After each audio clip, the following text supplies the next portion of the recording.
যে আমি কখন মারা যাব আমার কোনো স্টেশন নাই, আমি কখন মারা যাব কোনো গ্যারান্টি নাই, কোনো টাইম নাই। হঠাৎ মৃত্যু, হঠাৎ হঠাৎ এরকম মৃত্যু হয় কিনা? তো 2-3 দিন আগের ঘটনা, আমাদের ফেঞ্চিগঞ্জের একজন মানুষ, ও বাইটার নাম জুবায়ের আহমদ জুবা, সুস্থ অবস্থায় বাড়ি থেকে বের হইল, কিন্তু রাস্তার মধ্যে বের হওয়ার পর বাসের নিচে অ্যাক্সিডেন্ট করে মারা গেল। সে এখনো কি বেঁচে আছে না নাই?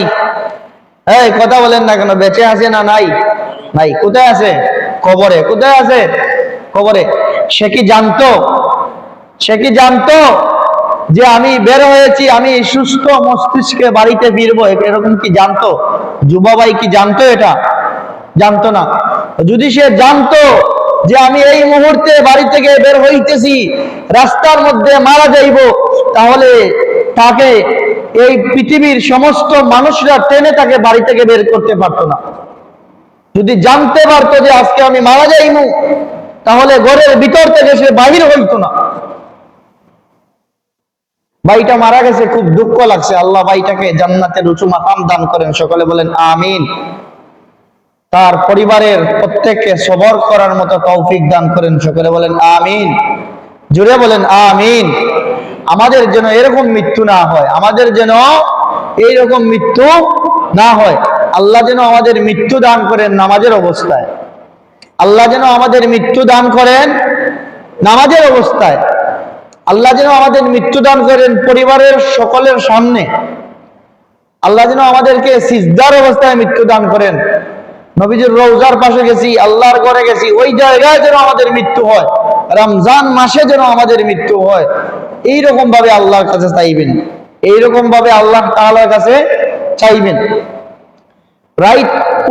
রাত পুহালেই বোঝা যায়, রাতটা পুহালেই শোনা যায় মসজিদের মাইকে, ওই গ্রামের মসজিদের মাইকে, না হয় বাজারের মসজিদের মাইকে, না হয় ওই গ্রামের মসজিদের মাইকে মুয়াজ্জিন সাহেব, ইমাম সাহেব বলতেছেন ইন্না লিল্লাহি ওয়া ইন্না ইলাইহি রাজিউন। বলে কি বলে না? আমি মিথ্যা কথা বলতেছি? ইন্না লিল্লাহি ওয়া ইন্না ইলাইহি রাজিউন। অমুক মিয়া নিবাসী, অমুক অমুক এলাকা নিবাসী, অমুক গ্রাম নিবাসী, অমুক থানা নিবাসী, অমুকের ছেলে অমুক মারা গেছে, অমুকের স্ত্রী মারা গেছে, অমুক মেম্বার, অমুক চেয়ারম্যান, অমুক অমুক মারা গেছে। এরকম প্রত্যেক দিন, প্রত্যেকটা দিন শোনা যায়।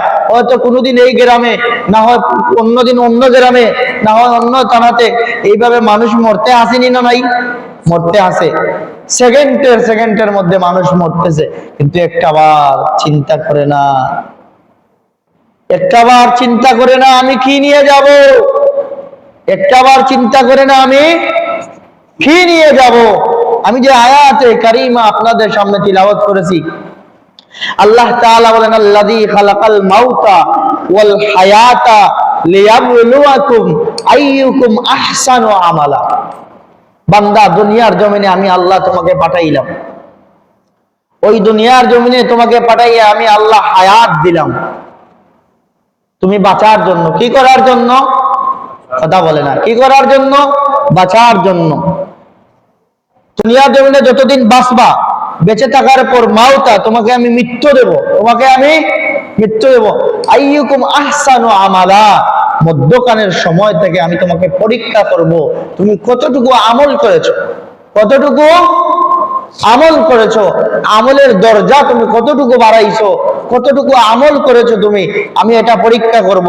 এই কথাগুলো শুধু পুরুষদেরকে বলা হইতেছে না মহিলাদেরকেও বলা হইতেছে? উভয়, সবাইকে, সবাইকে।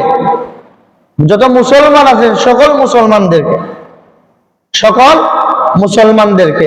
আল্লাযী খালাকাল মাউতা ওয়াল হায়াতা লিয়াবলুয়াকুম, লিয়াবলুয়াকুম, আল্লাহ পরীক্ষা করবেন, আল্লাহ তাআলা পরীক্ষা করবেন। ওয়ালা নাবলুওয়ান্নাকুম বিশাইইম মিনাল খাউফি ওয়াল জু'i ওয়া নাকসিম মিনাল আমওয়াল ওয়াল আনফুসি ওয়াস সামারাত। আল্লাহ বলতেছেন আমি বিভিন্ন ধরনের পরীক্ষা করব। ওয়ালা নাবলুওয়ান্নাকুম, বিভিন্ন ধরনের পরীক্ষা করব। আমার পরীক্ষায় যদি তোমরা উত্তীর্ণ হইতে পারো, আমি তোমাদেরকে দান করব জান্নাতুল ফেরদাউস। জোরে বলেন সুবহানাল্লাহ।